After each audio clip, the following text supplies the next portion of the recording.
bienvenida al ingeniero Porfirio Zunagua, representante de la Universidad Mayor de San Andrés, con el título Una aplicación del problema de optimización convexa a Supply Chain Management con diversas aplicaciones computacionales. Bienvenido, ingeniero. Adelante. Bien, muchas gracias en principio a la Sociedad Boliviana de Matemáticas por hacer, que este congreso se retome nuevamente en modalidad presencial y nos permite reunirnos entre los matemáticos para intercambiar ideas de lo que estamos haciendo, ¿no? Para mostrar algunos trabajos que estamos haciendo. Eh, Claro que el mayor, digamos, logro, ¿no?, de los matemáticos propiamente es publicar los trabajos, ¿no? O sea, en revistas. Y sin embargo, en los eventos así donde asisten profesionales también de otras áreas, ¿no? Tratamos de presentar algunos resultados en alguna situación, algún sentido, más interesantes, digamos, ¿no? O que tengan cierta aplicación, em, que puede motivar, digamos, para que la matemática sea menos rechazada en algún sentido, ¿no? Porque resulta de que, pues en la historia sabemos que el niño lo hace bien matemáticas, pero a medida que va creciendo, pues va rechazando la matemática, ¿no? Que probablemente sea muchos factores. No es el momento para analizar eso. Habrá situaciones como ya adelantó el presidente para eh, hacer un congreso solo en educación matemática, ¿no? Bueno, yo en particular trabajo en área de optimización matemática, un poco más en la área teórica que en la aplicada, ¿no? Yo tengo formación matemática de licenciatura y tengo un doctorado en optimización matemática.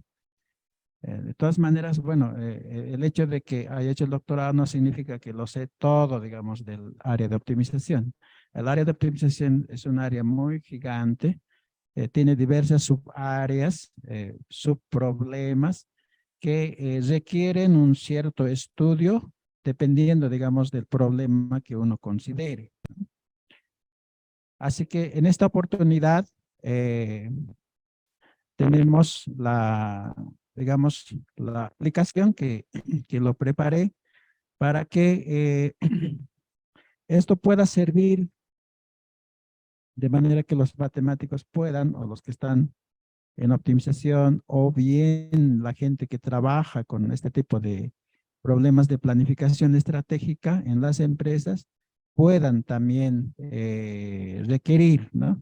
Hay una situación que yo observo en Bolivia, por lo menos, que las empresas, me imagino, por alguna situación de proteger sus datos internos, no lo comparten con el mundo exterior, ¿no? Es difícil, digamos, ingresar a una empresa y difundir sus datos, aunque por ejemplo, ¿no? Ellos son bien recelosos. Si uno entra a trabajar, puede hacer ese problema, pero no puedes divulgar, ¿no? Porque te pagan por ese consultoría o si eres empleado lo haces, pero no puedes divulgar. Entonces, afuera uno muestra con datos reducidos, muchas veces, ¿no? No realmente refleja lo que se hace dentro de la empresa, porque a uno lo hacen firmar la carta de confidencialidad. Por supuesto, ¿no? Porque la empresa protege también sus datos, porque, bueno, la competencia puede copiar, ¿no? Esa es la idea, entonces, no siempre va a pasar. Bien, vamos a ir un poco adelante. En la siguiente slide, pues, en principio voy a ver un poquito de teoría que hay orientada a la optimización convexa. Bueno, por favor, siguiente lámina. Bueno, esta es la carátula, ¿no?, que presentamos y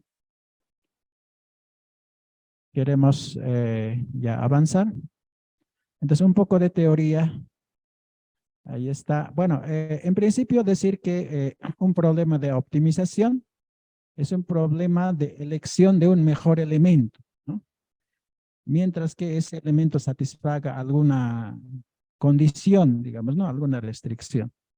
Entonces, eso cotidianamente lo hacemos, aunque no elegimos lo mejor posible, ¿no?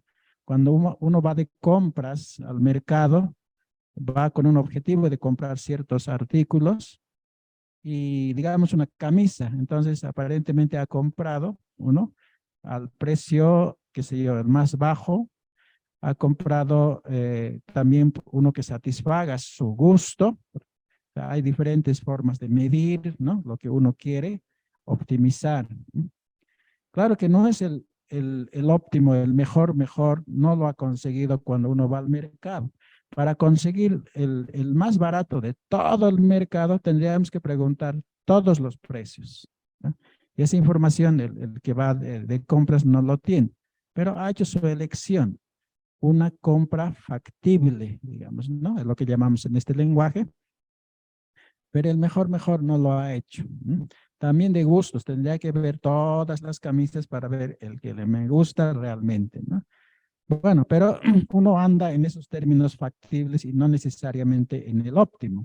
Entonces, eso quiere decir ahí. Más abajo, en el punto 3, tenemos la forma sencilla como escribimos, ¿no? Como escribimos un problema de optimización. Se trata de minimizar una cierta función que llamamos objetivo, sujeta a cierta restricción.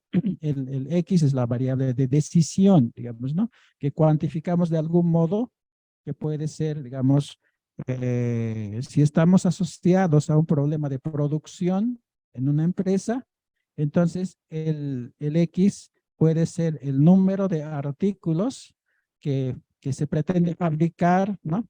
Que se está planificando.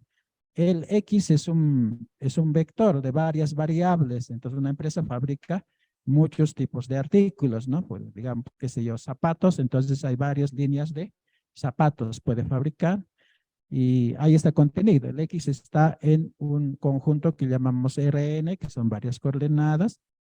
Entonces es una forma muy sencilla de escribir un problema de optimización. Cuando este omega fuera todo Rn, entonces se conoce como un problema sin restricciones, aunque en la práctica eso no hay. En la práctica siempre hay restricciones.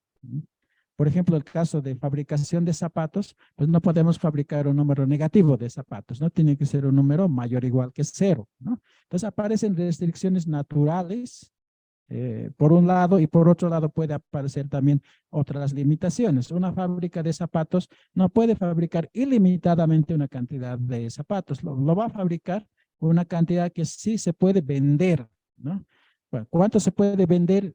Responde a un estudio de mercado, ¿no? Porque también está la competencia, ¿cierto? O sea, no todo lo que fabriquemos vamos a vender. En Bolivia, por ejemplo, nadie puede fabricar pues 10 millones de zapatos o 20 millones de zapatos porque no los vamos a vender, a menos que exportemos, etcétera. Entonces, hay restricciones naturales y hay otras restricciones que pueden aparecer también de acuerdo a una estrategia, digamos, ¿no? O condiciones que le impone por decir, las leyes o los gobiernos, ¿no? Siguiente, por favor.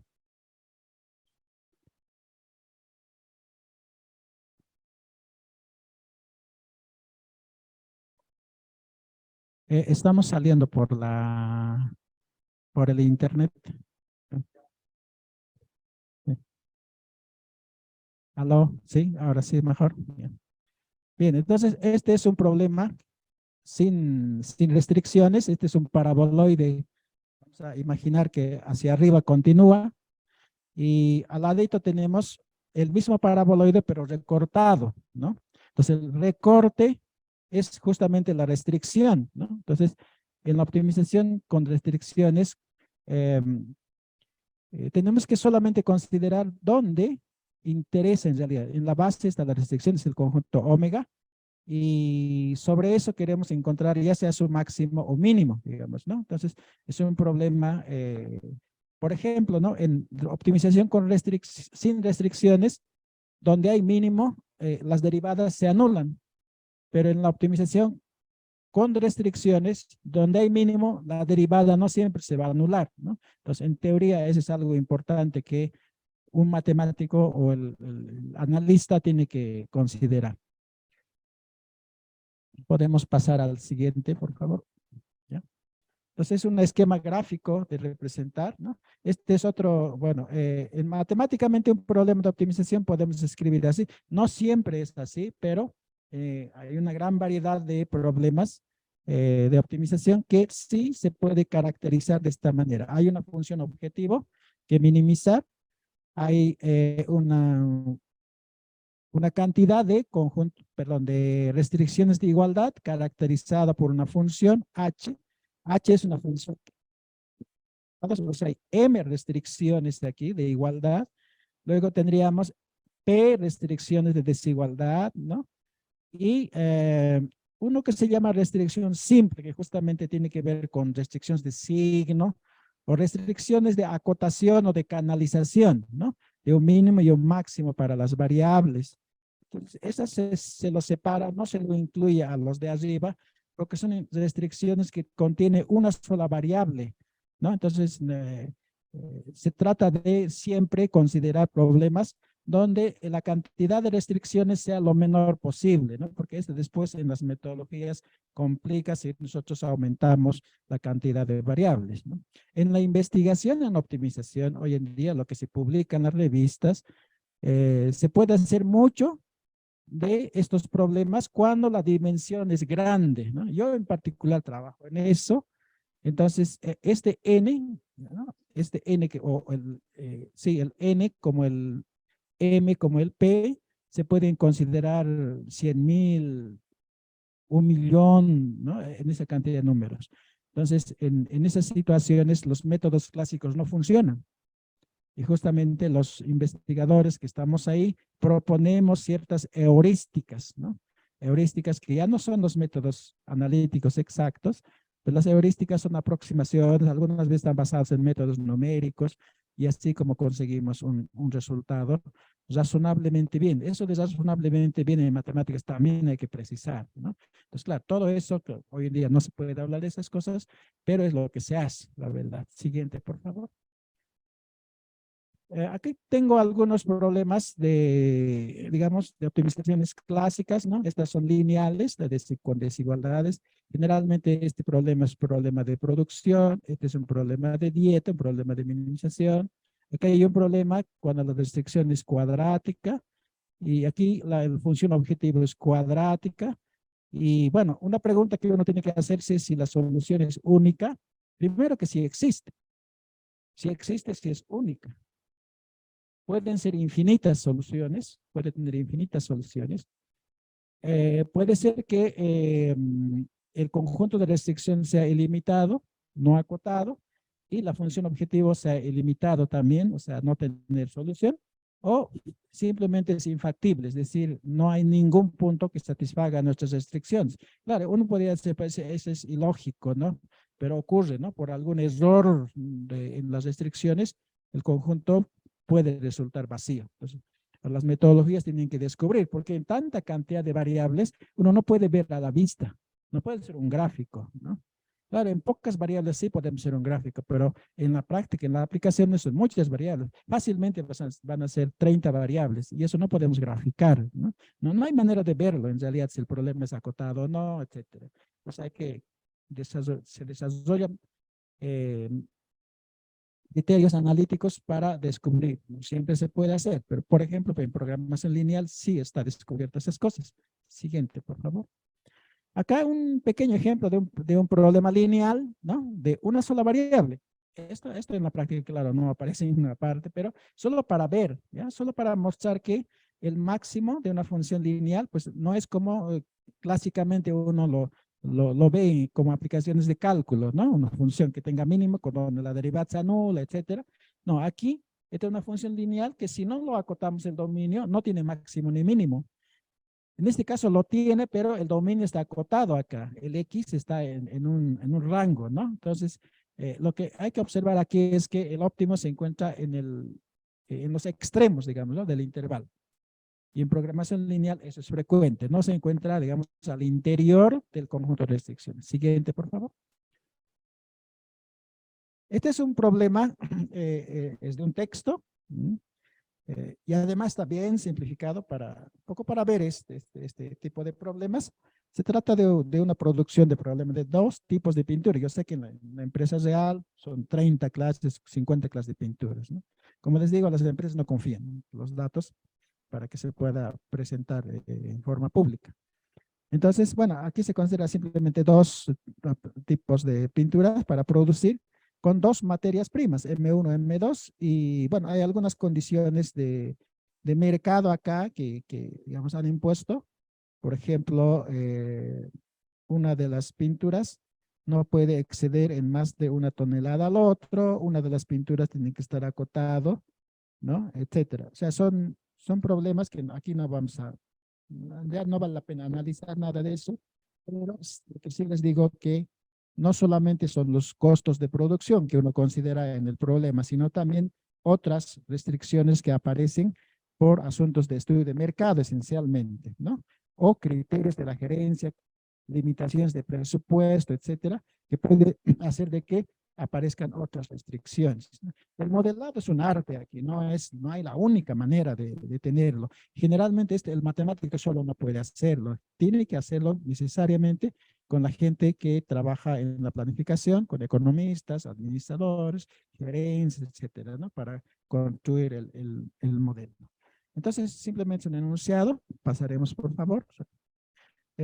Y aquí definimos las variables. Es importante bien definir, preguntarse, hace rato de charla, el profesor estaba ahí, decía, hay que entender el problema, preguntarse qué es lo que queremos conseguir, ¿no? En unas metodologías. Pues justamente acá, en ese afán, pues identificamos los datos y definimos, uno se pregunta, ¿cómo voy a responder?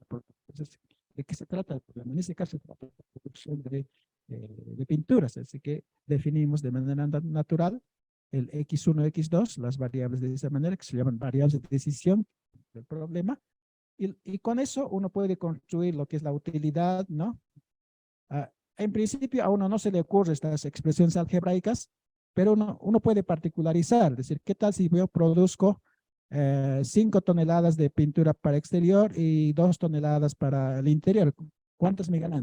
Hay uno rápidamente, ¿no? Entonces, en general, uno puede construir estas expresiones algebraicas, ¿ya? Y las materias, ese es el empleado y está limitada por la materia prima disponible. No podemos gastar más de lo que tenemos. Entonces, está limitada por esas dos. Y luego vamos a incorporar las restricciones, digamos, de estudio de mercado, por favor. Y ahí tenemos el modelo. Los primeros justamente son, este es el lado izquierdo, sería el empleo del material, ¿ya? Por producir tantas cantidades, X1 y X2, que no sabemos por ahora. La utilidad está dada allá arriba. Y aquí abajo aparecen las dos restricciones que decía en el enunciado, ¿no? Bueno, entonces este es un problema simple. La última, por ejemplo, X mayor o igual que 0 y menor o igual que 2, lo podemos convertir. Esto se llama una restricción acotada o de canalización, ¿no? Entonces, uno puede simplificar y reducir el número de variables. Claro que en este caso reducir o número de restricciones, reducir de 4 a 3 no es nada, digamos, pero esto en una aplicación realista, reducir 1000 restricciones a 800 ya es significativo, ¿no? Entonces uno tiene que trabajar en ese tipo de identificar las restricciones muy simples y disminuir la dimensión del problema, porque después a la hora de aplicar los algoritmos, pues la dimensión puede influir, ¿no? Cuanto más grande hay más operaciones aritméticas que hacer, entonces hay mayor redondeo numérico en la computadora, o sea, cuanto menos sea la cantidad de variables, mejor. Bien, el siguiente. Bien, esta es una representación gráfica del conjunto de restricciones, ¿no? Entonces, este es el conjunto que uno puede dibujar con dos variables, ¿no? Hasta 3 podríamos dibujar en el espacio, que no se veía bien bonito, a menos que sea girable, digamos, ¿no? Utilizando algún aplicativo computacional, pero más allá de eso, no. En la práctica no se puede graficar porque uno trabaja con 20, 30 variables para problemas pequeños, más grandes, como es Claro, uno diría, ¿qué problema tiene 1 millón de variables? Sí hay esos problemas, ¿no? Ese problema de la búsqueda del Google, ¿no? Cuando ustedes entran a la computadora, ponen una palabra y les responde con algunas palabras, eso tiene que ver con eso. Y la cantidad de variables de ese problema es el número de servidores que hay en el mundo. Entonces se pregunta, ¿cuántos servidores hay en el mundo? Pasa de billones y billones. Esa dimensión tiene ese problema. Ese problema hace 10 años atrás se demoraba en resolverse como 1 día y medio más o menos, ¿no? El algoritmo. Hoy en día ya es menos. Y se resolvían solamente cada 6 meses, ¿no? El sistema. Hay un sistema lineal detrás de esto, ¿no? Y eso lo hacían. Hoy en día creo que lo hacen ya cada vez con periodo más corto, ¿no? Pero hay esos problemas grandes, ¿no? Ahora, en Bolivia, no, pero uno cuando hace la investigación no siempre piensa que en Bolivia es el único que se va a usar esto, ¿no? Sino uno piensa siempre, por lo menos los que publicamos, jamás pensamos que solo en Bolivia se va a aplicar esto, ¿no? Uno piensa en general, sí. Bien, entonces es la representación gráfica, que es un conjunto convexo, ¿no? Por eso he dibujado estos, ¿no? ¿Por qué es convexo? Porque está formado por semiplanos, y los semiplanos son conjuntos convexos, y la intersección de convexos es convexo también, etcétera. Entonces, bueno, eso pasaremos, por favor. Esta es una manera de representar en tridimensional el problema de un programación lineal, ¿no? ¿Qué es lo que hacemos? Este plano que está aquí es el función objetivo, ¿ya? Y abajo tenemos el conjunto de restricciones. Entonces es un plano inclinado. En ese plano inclinado podemos dibujar la región de restricciones y ahí tenemos la misma región de restricciones, pero inclinado también, y ahí podemos ver dónde está el máximo, dónde está el mínimo, ¿no? Y va a caer y va a decaer el máximo mínimo siempre, ya sea en un vértice o puede ser toda la arista, en el peor de los casos, ¿no? Eso va a ocurrir. Y detrás de esto, obviamente, hay teoría en programación lineal que dice exactamente eso, ¿no? Y aquí podemos observar gráficamente. ¿Podemos pasar? Estos son problemas de programación lineal, otra vez. Este creo que no podemos pasar nomás. Y este es el caso, digamos, en el espacio. No siempre vamos a imaginarnos como ocurre en el plano. Podemos imaginarnos lo que ocurre en R3, este es el conjunto convexo de restricciones. En R4 debe estar más o menos así, no lo podemos ver, ese es el asunto de la dimensión, pero eso es lo que tenemos. Y en este área llamamos politopos a esto porque estos no siempre son acotados, ¿no? Puede ser una de esas caras, puede ser infinita, ¿no? Pasemos, por favor. Bueno, aquí tengo un esquema donde se utilizan aplicativos computacionales. En el área de optimización hay dos grupos, en principio podemos decir, unos aplicativos que corren solo con línea de comandos, ¿no? Son programas hechos en lenguaje C, en Fortran, ¿no? Entonces hay que proporcionar los comandos necesarios, los datos también, seguramente en un archivo, y corre el programa, ¿no? Y arroja los resultados que arroja de acuerdo al algoritmo implementado. Es generalmente para un investigador, para un científico. Mientras que para, digamos, mostrar en el aula, ¿no? O para la enseñanza, tiene que ser un aplicativo donde podamos escribir el modelo, podamos ver los resultados, pero claro, para problemas pequeños, ¿no? Entonces, ese tipo de aplicativos se llaman IDE, que es un entorno de desarrollo integrado, que también tiene su programa que resuelve, que a veces llamamos solver, ¿no? En español creo que sería resolvedor. Yo siempre eso he hecho en inglés, así que solver para mí pero es un aplicativo que resuelve el problema. Entonces, ese solver existe también, pero tenemos además una ventanita bonita donde podemos poner el modelo, los datos. Entonces, son dos cosas, visual y el solver, ¿no? Entonces, eso se llama IDE, por eso se llama integrado. Y en ese integrado podemos poner, justamente a eso llamamos entorno del modelado. Bueno, ahora el solver generalmente corre en línea de comandos. ¿A qué programas lo hacen, digamos, de los conocidos que posiblemente usted también conozcan? En la línea de comandos hay varios, ¿no? Solvers, el GLPK, el CBC, el CLP, el CPLEX es uno de los bien recomendados, ¿no? Es pago, pero el CPLEX, ¿no? GoruBee también es pago, LP Solver es gratuito y IPOPT es también gratuito y PCX también es gratuito. Generalmente hay que pedir licencia también, en lo académico casi siempre es gratuito. Los otros también tienen licencia académica, solamente por 6 meses, digamos, ¿no? Para la enseñanza. Pero para ya un trabajo, ya en una empresa sí hay que pagar, ¿no? Entonces, en ese caso, pues habrá que convencer a, a las gerencias correspondientes para poder pagar, porque hay que comprar, y no son a veces costos muy económicos, ¿no? Andan por $1000, por lo bajo, digamos, las licencias de los pagos. Bueno, ahora en el grupo, digamos, del entorno de desarrollo integrado, tenemos el EPSOB, lo mismo, tenemos el Python, tenemos el Julia, el MATLAB, el propio CPLEX también tiene su parte integrada. Y para empezar también el Excel, ¿no? Que es bastante conocido, que a veces, bueno, no es un programa que se dio súper bueno así, pero para problemas pequeños o por lo menos para hablar con la gerencia es bueno, porque los gerentes conocen el Excel, ¿no? Por el cual se sienten más confiados de que lo que estás haciendo tú está bien, digamos, ¿no? Porque si tú llevas este programa, por ejemplo, PCX, ¿no? Eso es bien poco conocido. Entonces la gerencia puede decir que este señor no sé qué estará haciendo, ¿no? Con ese programa desconocido, pero es muy bueno ese PCX, ¿no? Ese PCX de código abierto, entonces uno inclusive puede agregar ciertas cosas, puede cambiar ciertas cosas, ¿no? Y poder mejorar, digamos, su algoritmo, ¿no? Que está aplicando. Ceplex, que es pago, por ejemplo, no puede cambiar, ¿no? Eso está hecho así, se implementa y punto, ¿ya? Entonces, son esas características que uno puede también hacer.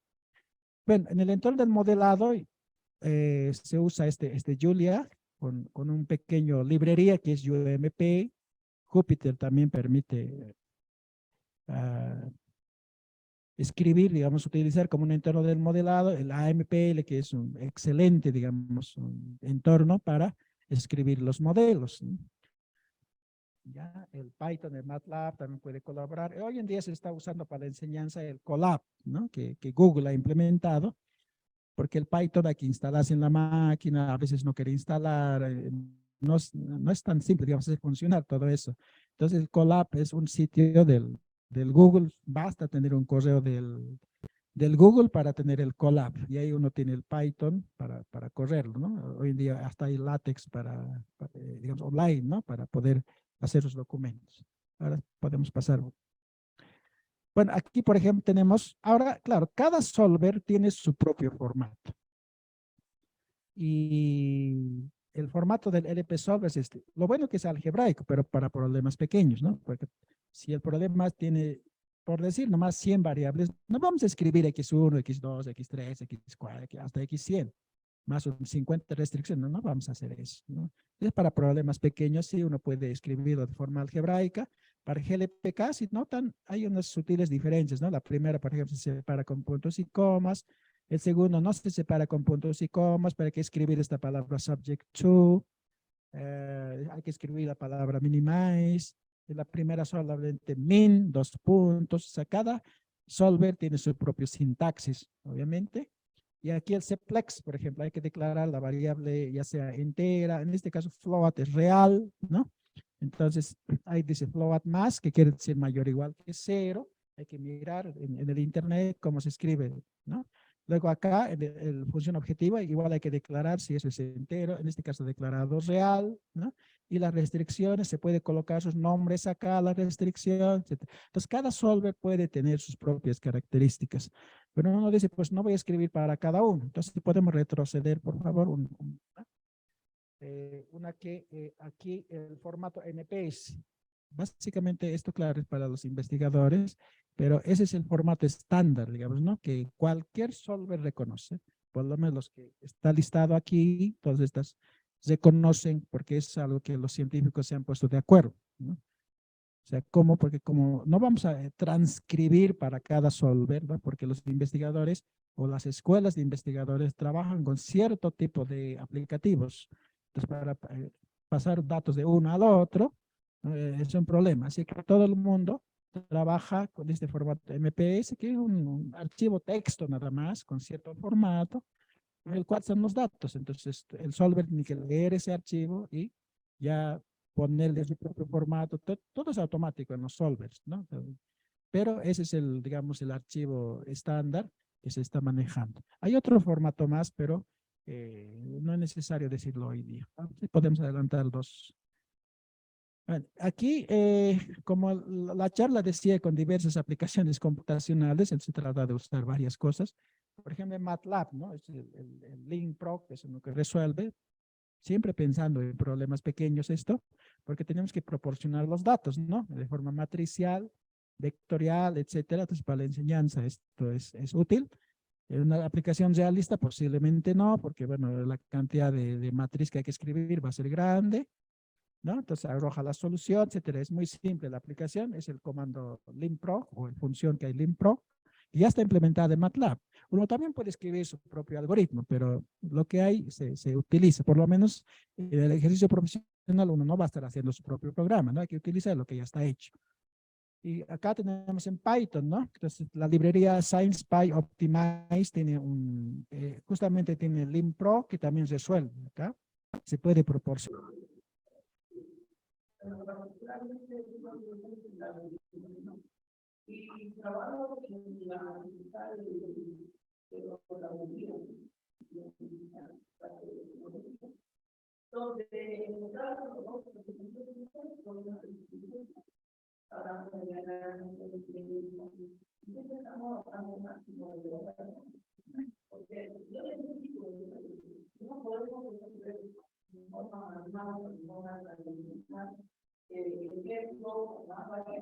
Mm.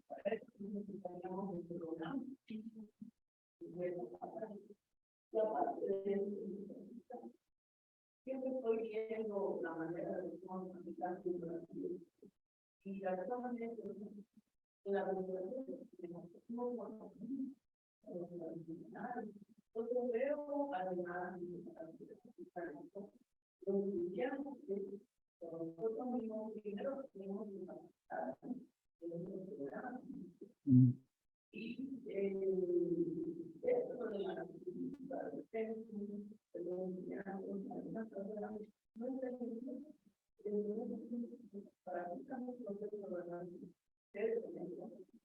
Sí,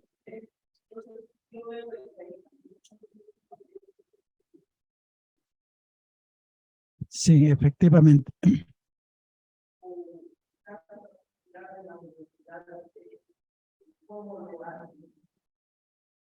Bueno, el inglés es necesario, pero para programación algo tenemos que saber, pero tampoco mucho, digamos, porque hay ciertos, digamos, lo que he presentado son como 3 palabras que hay que saberse bien qué es lo que hace cada uno, ¿no? Y hoy en día, pues también la opción de ver los videos en el Google ayuda, ¿no? Uno puede encontrar todos esos procedimientos en diferentes lenguajes, uno puede encontrar en el Google. Pero yo creo que habrá nomás que, de cierta manera, porque hoy en día parece que no se está explotando todavía el celular, que siempre lo tiene casi todo el mundo, ¿no? Hace 10 años, cuando yo tenía mis hijos en el colegio, pues los prohibían el celular, prohibido el celular en el aula. Pero hoy en día, por lo menos con la pandemia, creo que hemos aprendido a utilizar los recursos que tiene y probablemente sea. Yo utilizo en mi aula, yo no soy de colegio, yo enseño en la universidad y utilizo, por ejemplo, utilizo el Google, el Colab, ¿no? Donde yo hago algunos programas simples, los hago correr y ellos pueden ver en su celular sin necesidad de tener, bueno, yo trabajo en la universidad pública y no tenemos los data show, esos en las aulas. No tengo nada, entonces yo utilizo el celular para poder, inclusive nos conectamos por Google Meet un momentito para mostrarles la dinámica que tiene, porque en la pizarra no puedo dibujar, digamos, lo que se mueven, ¿no? Entonces utilizo eso. Creo que podemos volver. ¿Cuánto tiempo?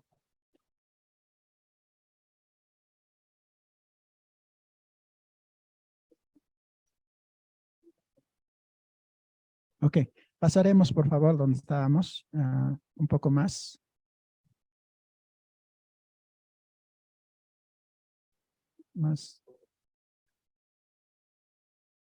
Claro, es solamente, bueno, igual puede pasar esto, es programación lineal. Esta es una función convexa, este es el teorema bien importante, este es lo que le caracteriza a la optimización convexa, ¿no? La función convexa, les decía, es como un bañador, pero no necesariamente. Doblado es suficiente en realidad, pero igual cumple la condición.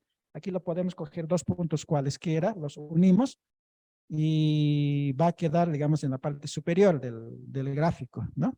Entonces, este teorema es bien importante. Dice, si este es convexo, es decir, la base, ¿ya? F, una función de Rn en R, como esta de aquí, es convexa si X es minimizador local de F, entonces X es minimizador global. Lo que pasa es que en una optimización cualquiera puede haber varios mínimos, ¿no? Uno no sabe cuál es el global y cuántos locales tiene. Y en caso de función convexa, todos los minimizadores locales son globales, o sea, todos son globales. Aquí donde está en este gráfico, está en la parte baja acá, es toda la recta que hay, que uno puede imaginar, ¿no? Donde se dobla justamente la superficie está. En el paraboloide que teníamos hay un único punto mínimo, aquí hay infinitas, pero todas son globales, no hay otro mínimo en otra parte, ¿no? Es una característica que ayuda, y por eso existe el Ceplex, por ejemplo, ¿no? Solo resuelve ese tipo de problemas, ¿no? Convexas. Entonces, cuando hay esa, entre comillas, unicidad o por lo menos globalidad de la solución, los algoritmos donde converge, uno puede decir que este es el mínimo, ¿no? Eso no podemos afirmar en otras situaciones. Pasaremos, por favor. Esta es una caracterización también de funciones convexas con derivadas, ¿no? El lado derecho es la aproximación lineal, gráficamente significa el plano, ese plano inclinado que está como tangente a la superficie, ¿no? Entonces, ahora si le giramos, yo tengo GeoGebra, pero aquí no da para estar mostrando, no tengo ni computadora. Nos hemos dado curso año pasado, también este año o el próximo año podemos dar y les voy a pasar el aviso, ¿no? Ahí podemos utilizar GeoGebra para poder mostrar la dinámica. Pero lo que esencialmente hace eso es moverle este planito con este punto y siempre se mantiene por debajo. Es una caracterización también de funciones convexas, ¿no? Para aquellas que sean derivadas. ¿Podemos adelantar? Más un teorema aquí es igual, para caracterizar. Lo importante acá lo siguiente, ¿no? Que esta condición que tengo de la segunda derivada tiene que ser una matriz semidefinida positiva, ¿no? Que es una condición necesaria, también hay la condición suficiente, y hay un contraejemplo aquí, podemos pasar por, esta es la función analítica que está acá, producto de estos dos, al siguiente está el gráfico, y ese engaña, ¿no? Engaña porque no es una función convexa, y uno puede descubrir esas cosas con las propiedades de la segunda derivada, que se llama hessiana en este contexto, y he hecho un corte acá, y ese corte es esto de acá, ¿no? Entonces, para que sea convexa, ¿qué debería pasar? Esta curva debería irse hacia arriba, ¿no? Y se va hacia abajo. Entonces, esta es una función que sirve para contraejemplos, ¿no? Es muy interesante esto, pese que aquí abajo las derivadas parciales se anulan, que es la característica que se hace en cálculo en varias variables. Pasaremos, por favor. Para mostrarles. Esta es la librería del Python que es muy apropiada para resolver problemas convexos. Adelante, por favor. Entonces, acá son tres cosas que hay que saber aquí.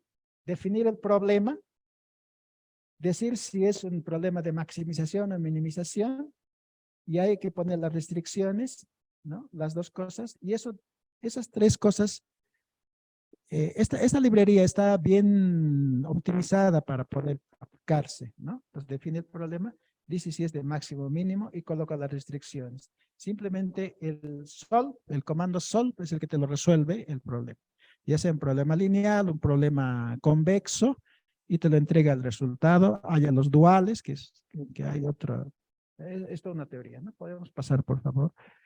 Bueno, esto es simplemente el resultado, no interesa por hoy día. Y lo que, digamos, la aplicación que quiero presentar es hacia la cadena de suministros, ¿no? Que quiere decir que un producto, pues desde la fabricación hasta que llega al cliente, pasa por muchos procedimientos o estrategias, ¿no? Fabrican, va al distribuidor, va al detallista, etcétera, ¿no? Y eso depende de la empresa. Por ejemplo, Amazon es directa, digamos, ¿no? Bueno, debe comprar del fabricante, él, pero después al cliente se lo da directamente. Entonces, todo depende, digamos, del plan estratégico. Y aquí hay eso se llama cadena de suministro. Recibe y lo da, digamos, ¿no? Claro que hay un primero, el que produce la materia prima y el que produce el producto, hasta el consumidor, que es el cliente final, digamos, ¿no? Entonces, se trata de eso. ¿Y cómo se puede, de alguna manera, porque las empresas dicen, pues, quiero implementar una fábrica de autos en Sudamérica, ¿dónde le colocamos? ¿En Brasil, en Argentina, en Bolivia, en Perú, dónde? ¿No? Es un problema que se preguntan y todo se llama la cadena. Por favor, con el siguiente. Y aquí está, ¿no? Hay un proveedor, hay un fabricante, hay un distribuidor, hay un detallista y el cliente, ¿no? Entonces, esto puede tener diferentes variaciones, no siempre va a ser así, pero un esquema es así. Puede haber varios proveedores, ¿no? Puede haber varios fabricantes del mismo producto, va a haber varios distribuidores como la cervecería, por ejemplo, en cada manzano tiene un distribuidor, digamos, ¿no? Detallistas puede ser en cada tienda, ¿no? Y el cliente también múltiple, ¿no es cierto? Entonces, se trata de planificar eso. Por favor, siguiente. Y acá es una de las estrategias, digamos, ¿no? Eso depende del tipo de producto, ¿no? Que se distribuye, pero finalmente tenemos aquí la producción y al final tenemos las entregas, ¿no? Entonces, hay toda una cadena. Hay un plan que hacer, un plan estratégico. Por favor, siguiente. Y también pasa por diversas etapas. Este son libros así enteros como para, o sea, no solo es para matemáticas, como les dije, es para un equipo que va a trabajar en aspectos de planificación. ¿Ya? Entonces, son fases, diferentes fases. El matemático puede ayudar aquí en la fase 2, configura, digamos, las instalaciones regionales donde se va a colocar las fábricas en base a los datos que le den de costos, digamos, de implementación, costos de producción, etcétera. ¿Ya? Podemos pasar. Y podemos verlo como un problema de red, ¿no? Donde se fabrica en un punto y va al otro, digamos, al final. Claro, aquí en el intermedio me estoy saltando, y hay un costo que significa eso, incluye transportes, impuestos, costos de producción, etcétera, y hay una variable que le ponemos en cada una de estas, que sería la cantidad de productos a producir, a enviar digamos, a ese distribuidor, etcétera, ¿no? Entonces, puede ir, es como un campeonato, digamos, ¿no? Para sí mismo también puede ser, ¿no? Si fabricamos en Bolivia, podemos vender en Bolivia, etcétera. ¿Ya? Pasaremos, por favor. Uno define, es un problema típico de esta cadena de suministros, ¿ya? N número de posibles ubicaciones, M número de mercados, ¿no? DJ, la demanda anual, bueno, no tiene que ser anual, del periodo, ¿no? Del mercado J. K va a ser la capacidad potencial de la planta, es decir, donde se fabrica, que puede tener una capacidad mínima, máxima, etcétera. Ya, el costo fijo que toda planta lo tiene, un costo fijo que pagar, hay que pagar luz, agua, hay muchas cosas que pagar, costo fijo. Después, el costo de producir, digamos, ¿no? Que llamamos CIJ. Esto un poco en general se define así, los datos. Pasaremos, por favor. Y se plantea el modelo. Claro, se define la variable X como la cantidad enviada del planta Y al mercado J. Y el Y define, digamos, si la planta se abre o no. Si es 1 se abre, si es 0 no. Y un modelo típico es esto de acá, ¿no? Entonces minimizamos los costos, ¿no? Sujeta a cumplir la demanda, limitado por la capacidad, no podemos fabricar más de lo que podemos, ¿no? Y las variables Y, por ejemplo, es binaria, ¿no? Porque, bueno, es simplemente para fabricar o no. Pasaremos, por favor. Es un problema, no lo voy a leer. Pasaremos al siguiente, es que figura más bien, ¿ya? Había una figura, no sé si está, esta, ¿ya? Entonces se trata de fabricación de ciertos productos y se pregunta a esa empresa en poner la fábrica en Norteamérica, en Sudamérica, en Europa, en África, en Asia y distribuir, ¿sí? ¿Dónde? Una opción sería poner en los 5, pero bueno, quieren analizar eso, ¿ya? Entonces los datos de esta red y se vende también en el mismo continente o se envía a los otros. Podemos pasar, por favor. Entonces los datos se resumen en este esquema. No, no son los datos, atrás debe estar, creo que se ha pasado dos. Esta es la definición de variables. Uno más atrás, ¿no? hay una matriz así, que básicamente son los costos, no aparece. Este ya es la implementación, hacia atrás. Ahí es, este es. Entonces aquí están los costos, ¿no? Fíjense, por ejemplo, si fabricamos en Norteamérica, pues lo vendemos en Norteamérica, ese es, digamos, el costo. Están en millones en millones, y donde se fabrica y se vende en el mismo continente son menos, ¿no? Y donde se envía son más, porque involucra impuestos de importación, involucra costo de transporte, esencialmente, ¿no? Y aquí está la capacidad baja, la capacidad alta, también los costos fijos a capacidad baja, a capacidad alta, y la demanda que está aquí por cada continente. Están en millones, esos, ahora sí podemos adelantar. Y hay que definir la variable, ¿ya? De la misma manera, ¿no? Con los X, cuánto se va a fabricar en cada uno, cuánto se va a enviar, etcétera. Y los Y definen si se va a abrir o no, digamos, a capacidad máxima o capacidad mínima. ¿Ya? Podemos adelantar, por favor. Para, ya, y este es el modelito que parecido también al genérico, ¿no? Está involucrando los costos y los costos fijos. Satisfacemos la demanda exactamente. Eso podría ser un criterio del gerente, ¿no? A veces se hace mayor igual porque sí o sí tenemos que cumplir, aunque nos sobre, ¿no? Cosas así. En este caso se quiere cumplir exactamente la demanda. La capacidad vamos a respetar, pero aquí vamos a sumar, en el genérico no estaba así, aquí la capacidad se suma, aunque las variables Y no ambos van a ser unos, no se puede abrir una planta a mínima y máxima en capacidad, solamente al mínimo o al máximo, digamos, ¿no? Eso, podemos adelantar, por favor. Y este es el Python, hecho en Python, el CBXPY es el que resuelve este tipo de problemas, y hay que importar la librería en Python, ¿no? Es las dos librerías necesarias, podemos pasar. Y estos son los datos que he cargado ahí en Python. La matriz se escribe así, ¿ya? Pasaremos, por favor, los datos. Y este es la implementación, ¿no? La palabra minimize, ahí está y esta librería tiene la ayuda de que nosotros no necesitamos hacer las sumas de las variables. Aquí ya le he puesto CBX multiply, que multiplica la matriz entera C con la variable matricial X, ¿ya? Igual en el otro lado, ¿no? Los F's con los Y's lo multiplica, la suma también lo hace, entonces uno lo puede hacer esto con muchas variables, para ilustrar con pocas, para mostrar gráficamente, pero para un problema más realista se puede hacer con muchas variables, no hay ningún problema a nivel aplicativo computacional, ¿no? Y aquí le he puesto las restricciones, ¿no? La restricción de demanda, la de la capacidad que no podemos superar, etcétera. Y bueno, algunos nombres ahí para que muestren los resultados con esos nombres que están los datos. Y al final, hay un momento que resuelve esto, a ver dónde está que resuelve. En esta parte resuelve el problema, le damos y resuelve, aquí está el solve. Ese solve resuelve el problema y listo, podemos pasar al siguiente. Nos arroja los resultados, acá están los resultados, los ceros, quiere decir que no es necesario ese envío, digamos, ¿no? Es decir, por ejemplo, lo que se fabrica en Norteamérica no se va a ver, o sea, no se va a fabricar en Norteamérica. Nada, todo está cero aquí. Todo está cero ahí, no se fabrica. En Sudamérica se fabrica aquí y también se distribuye en Sudamérica los 12. No, este es para Norteamérica. El 8 es para Sudamérica y nada más, ¿no? Y en Europa tampoco se va a implementar ninguna planta. En Asia se va a implementar, sí, para Europa y para propia Asia.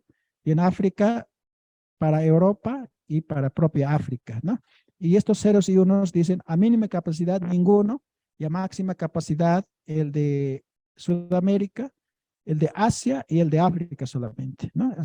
Así es el resultado del modelo. Podemos pasar. Tenemos bueno, este es en Excel, ¿ya? Igual podemos pasar. Resuelve lo mismo con el solver. Pasaremos, por favor.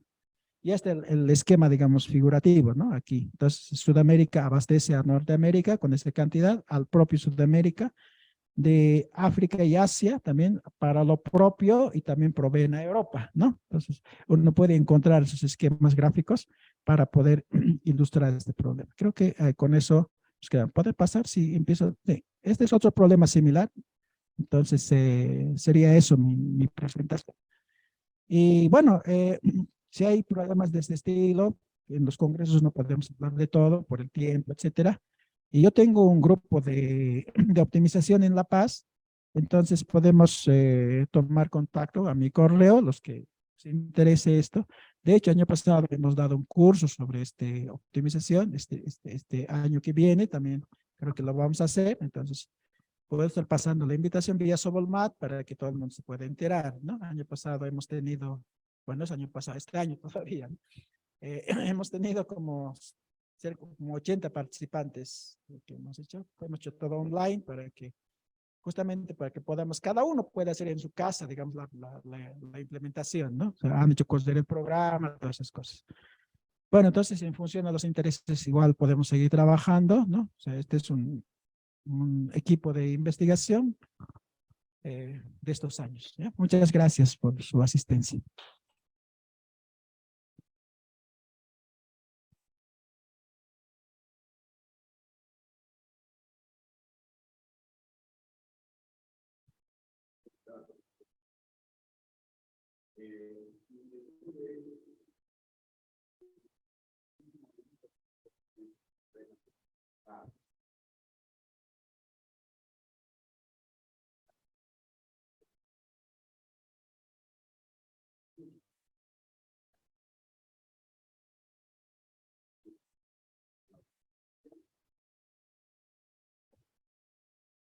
Mira, mira, yo lo voy a comentar así, ¿no? A nivel, he hablado año pasado, bueno, no es año pasado, hace 2 años más o menos, no, no es hace 2 años, es un poco más. Esto era con el gobierno del Evo, ¿no? Para hacer un estudio en yacimientos. Y como las empresas, el Estado también es celoso con sus datos. Entonces me han dado dos alternativas. O me vaya a trabajar ahí, pero no puedo divulgar los datos, ¿no? Pero sí puedo ir a trabajar, pero yo trabajo en la universidad. Entonces, en el gobierno ustedes saben que uno puede ir a trabajar, pero no es nada seguro ahí, ¿no? Después de meses a uno ya está afuera. Entonces, preferí no aceptar eso de ir a trabajar ahí. Como consultoría sí les ofrecí. Me dijeron, podemos armar el proyecto, pero no lo hicieron, ¿no? O sea, pero lo que quiero decir es que cuestiones realistas no es tan inmediata, digamos, para un académico. Si estuviera trabajando dentro de una empresa, sí, digamos, podemos ver esos datos reales. Pero muchas veces las empresas tampoco te permiten divulgar. Hay que simplificar, ¿no? El problema. Pues sí se puede basar en un problema real. Sí. Y esos tipos de problemas también aparecen en los textos, ¿no? ¿Ya? Eso sería el criterio que quiero darle sobre su consulta.